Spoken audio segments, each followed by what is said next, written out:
تو وہ قاسمی صاحب کا پورا شعر اس طرح ہے کہ شام ہوتے ہی عطا کیوں ڈوبنے لگتا ہے دل، کچھ نہ کچھ ہونے کو ہے اور ناگہاں ہونے کو ہے۔ واہ واہ واہ، بات آسان۔ تو وہ جو اب ہے نا ناگہاں ہونے کو ہے، یعنی کہ کوئی غیر متوقع واقعہ ہونے کو ہے، تو ظاہری بات ہے وہ کچھ نہ کچھ اگر ہونا ہے جو کہ بقول قاسمی صاحب کے ناگہاں بھی ہے، تو اس میں پھر ماضی کی غلطیاں بھی ہیں، ان کا خیال رکھنا چاہیے۔ اسی لیے آپ نے سوال تو ٹھیک کیا ہے، لیکن اب کتنا ہم اپنے ماضی کو کرے دیں۔ اب تو پاکستان کے بچے بچے کو پتا ہے کہ ہمارا ماضی اتنا شاندار نہیں ہے۔ ہماری تاریخ میں بہت بڑے بڑے لوگ پیدا ہوئے ہیں جنہوں نے ہمیں یہ ملک بنا کے دیا، لیکن ہم نے ان کے کردار سے اور ان کی تعلیمات سے کوئی فائدہ تو نہیں اٹھایا، نہ ہی ان کے راستے پہ چلے، تو نتیجہ ہمارے سامنے ہے۔ اب ہمارے ارد گرد جو بھی ہو رہا ہے تو وہ کچھ نہ کچھ غلط ہی ہو رہا ہے، اور اب اس کچھ نہ کچھ غلط کو صحیح کرنا ہے۔ اب بیچ میں ناگہاں بھی آ گیا، تو ناگہاں سے لڑائی ہے ہماری اصل میں، ٹھیک ہے؟ تو ناگہاں جو ہے وہ ایک بہت بڑی رکاوٹ ہے ہماری ترقی کے راستے میں، اور وہ ناگہاں کون ہے؟ وہ جیسا کہ آپ نے خود ہی کہا کہ کیا اس میں کوئی ہمارا کردار ہے، وہ ہم خود ہی ہیں۔ تو اس میں اب یہ ایک ادبی محفل ہے اور جان ایلیا صاحب کا جشن بھی ہے، تو جان ایلیا صاحب کو آپ بڑی اچھی طرح جانتے ہیں سارے جو ان کے نام پہ ہونے والے اس جشن میں شریک ہیں۔ تو جس طرح کے جان ایلیا صاحب تھے، بڑے ہی ایک ذہین آدمی تھے، بڑی اچھی شاعری کرتے تھے، لیکن دیکھنے میں وہ ایسا لگتا تھا کہ تھوڑے سے وہ غیر روایتی انسان ہے۔ میں یہ تو نہیں کہہ رہا کہ اب نارمل ہے، لیکن ایک غیر روایتی انسان تھے جو سخت گرمی میں بھی کمبل اوڑھ کے کبھی کبھی نکل آتے تھے، اور رات گئے بھی سیاہ چشمہ لگا کے لوگوں کو حیران کر دیتے تھے۔ تو کچھ ایسی ہی کیفیت آج کے پاکستان میں ہے کہ آج کا پاکستان جو ہے وہ جان ایلیا کی شاعری اور جان ایلیا کا جو وضاحت اور کردار تھا وہ اس کی غمازی کر رہا ہے کہ اس میں آپ کو کچھ نہ کچھ ناگہاں بھی نظر آتا ہے، لیکن کچھ شاعری جو ہے جان ایلیا کی وہ آپ کو کچھ مہرباں بھی نظر آتی ہے۔ تو اس میں تجزیہ آپ کیا کریں؟ میں اب وہ پرانی باتیں نہیں کرنا چاہ رہا، لیکن یہ ہے کہ اب کچھ نہ کچھ اگر غلط ہے تو اس کچھ نہ کچھ کو اچھا کیسے کریں؟ تو اس کے لیے ضروری ہے کہ پازیٹیو اور نیگیٹو دونوں کو سامنے رکھیں۔ صرف ہمارے کچھ غلط نہیں ہو رہا، کچھ اچھا بھی ہو رہا ہے، لیکن وہ جو اچھا ہے وہ غلط کیسے ہو رہا ہے؟ تو مثال کے طور پہ میں اب کیا مثال دوں؟ آپ کو عجیب و غریب مثال دوں گا کہ آپ کو پتہ ہے پاکستان دنیا میں وہ ملک ہے جو دنیا میں سب سے زیادہ نمک پیدا کرتا ہے جی قاسمی صاحب، ہم دنیا میں سب سے زیادہ نمک پیدا کرتے ہیں، اور یہ ہماری ایک کوالٹی ہے، لیکن ہم وہی نمک ایک دوسرے کے زخموں پہ بھی چھڑکتے ہیں جی۔ پاکستان دنیا کا وہ ملک ہے جہاں دنیا میں دوسرے نمبر پہ سب سے زیادہ دودھ پیدا کرتے ہیں ہم، بھینس کا اور گائے کا دودھ دوسرے نمبر پہ ہے پاکستان دنیا میں اعداد و شمار کے مطابق، لیکن آپ سارے اس پاکستان میں خالص دودھ کے لیے ترستے ہیں۔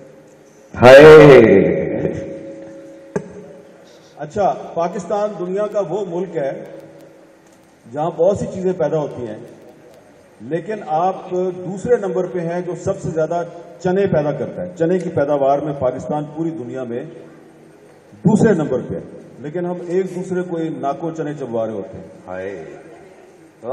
ہیں جی۔ اور مہنگا بھی ہے، کشور آپا کہہ رہی ہیں کہ چنا مہنگا بھی بہت ہے اور چنے کی دال بہت مہنگی ہے۔ تو اب دیکھیں کہ ہم نمک بھی پیدا کرتے ہیں، ہم دودھ بھی پیدا کرتے ہیں، ہم چنا بھی پیدا کرتے ہیں، لیکن یہ چیز جو ہے یہ پاکستان کے عوام کے لیے جو ہے وہ آج ان کی ریچ میں نہیں ہے. اور ابھی کل کی بات ہے کہ کم از کم 3 انٹرنیشنل ایجنسیز جو ہیں, ریٹنگ ایجنسیز اور اسٹیٹسٹکس کی ایجنسیز جو ہے, میں نے ان کی رپورٹس دیکھی ہیں لیٹسٹ مئی 2023 کی, اور میں حیران ہو گیا. میں بھی حیران ہو گیا کہ پاکستان دنیا کا سستا ترین ملک ہے پاکستان. آپ کو پتا ہے اس بات کا, آپ کو یقین نہیں آئے گا کیونکہ آپ کو بھی اپنی گاڑی میں موٹر سائیکل میں پیٹرول جو ڈلوایا تو پسینے چھوٹ گئے ہوں گے آپ کو. لیکن اسٹیٹسٹکس یہ کہہ رہی ہے کہ پاکستان دنیا کا کاسٹ آف لیونگ کے لحاظ سے سستا ترین ملک ہے. اچھا, اب یہاں پہ میں آپ کو یہ بتاؤں کہ آپ نے اگر اپنا تجزیہ کرنا ہوتا ہے تو آپ کو اپنا تجزیہ کئی دفعہ دشمن کی نظر سے کرنا چاہیے. دشمن آپ کے بارے میں کیا سوچتا ہے, دشمن کی آپ کے بارے میں کیا پلاننگ ہے. تو ان دنوں 2 ملک ایسے ہیں جن کے تھنک ٹینکس پاکستان کے بارے میں بڑی ریسرچ کر رہے ہیں اور ان کی رپورٹس اویلیبل ہیں, آپ بھی دیکھ سکتے ہیں. میں نے 3 مختلف انڈین تھنک ٹینکس کی رپورٹس دیکھی ہیں. انڈین تھنک ٹینکس یہ کہہ رہے ہیں کہ خدا نہ خواستہ پاکستان 2030 تک قائم نہیں رہے گا, ٹوٹ جائے گا. اور اسی طرح ایک امریکی یونیورسٹی کے پروفیسر جو ہیں, ان کا وہ بھی ایک تھنک ٹینک سے ان کا تعلق ہے, انہوں نے تھوڑے 3 سال اور دے دیا. انہوں نے کہا نہیں 2030 میں نہیں, یہ 2033 میں ٹوٹے گا. اب اس کی کیا وجہ ہے؟ اس کے لیے وہ جو ان بیرو میٹرز اور وجوہات بتا رہے ہیں وہ کچھ نہ کچھ تو ہے نا, ہمارے نظر تو آ رہی ہیں. کیونکہ اب اگر عباس تابع صاحب جو ہیں وہ چاہیں کہ میں کچھ امید بھری باتیں کروں اور کچھ نہ کچھ اچھا آپ کے سامنے پیش کروں, تو سوال یہ پیدا ہوتا ہے کہ یہ جو جشن جان ایلیا ہے یہ تو 1.5-2 ہفتے پہلے ہونا تھا, تو یہ ڈیلے کیوں ہوا؟ 9 مئی کی وجہ سے ڈیلے ہوا نا. تو 9 مئی کہاں پہ ہوا؟ پاکستان میں ہی ہوا ہے. تو اب اگر ہم نے پاکستان کے بارے میں کچھ نہ کچھ اچھا کہنا ہے تو اب ہم 9 مئی کو کیسے نظر انداز کر دیں؟ عباس تابع صاحب برا نہ منائیے. لیکن یہ ہے کہ اس میں سے بھی آپ کچھ نہ کچھ پازیٹو نکال سکتے ہیں. اب وہ یہاں پہ ریلیونٹ ہو گیا آپ کا کوشچن کہ 9 مئی کو جو کچھ ہوا ہے یہ دراصل ہمارے کچھ جو طاقتور لوگ ہیں ان کی جو اپنی ایک جمہوریت کے خلاف سازشیں اور ان کے جو غیر آئینی اقدامات تھے اور ان کی جو منصوبہ بندیاں تھیں, یہ اس کا ایک حتمی نتیجہ 9 مئی کے واقعات کی صورت میں سامنے آیا.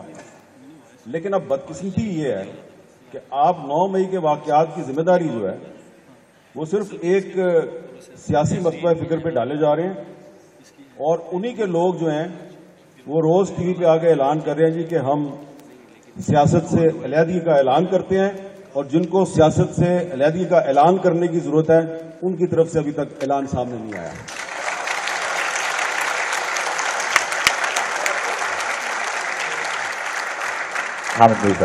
تو یہ ہے سارے مسئلے کی وجہ کہ پاکستان کے مسائل کی وجہ یہ ہے کہ آئین اور قانون کی بالادستی نہیں ہے. جب تک پاکستان میں آئین اور قانون کی بالادستی نہیں ہوگی, جو کہ کبھی نہیں رہی, تو آپ کچھ نہ کچھ اچھا نہیں کر سکتے. لیکن امید رکھنی چاہیے کہ یہ ایک فکرے پہ جس بھرپور انداز میں تالیاں بجائی گئی ہیں, اس کا مطلب ہے یہ سارے چاہتے ہیں کہ پاکستان میں آئین اور قانون کی بالادستی قائم ہو. 2023 پاکستان میں نئے انتخابات کا سال ہے. اس سال پاکستان میں ہر صورت میں انتخابات ہونے چاہیے, اور اگر آپ نے کچھ نہ کچھ پاکستان میں اچھا کرنا ہے تو اس کے لیے ضروری ہے کہ اس سال ہر صورت میں الیکشن کروائیں, خواہ کوئی بھی جیتے. کچھ نہ کچھ اچھا اسی وقت ہوگا جب پاکستان کے آئین کے تقاضے پورے کیے جائیں گے.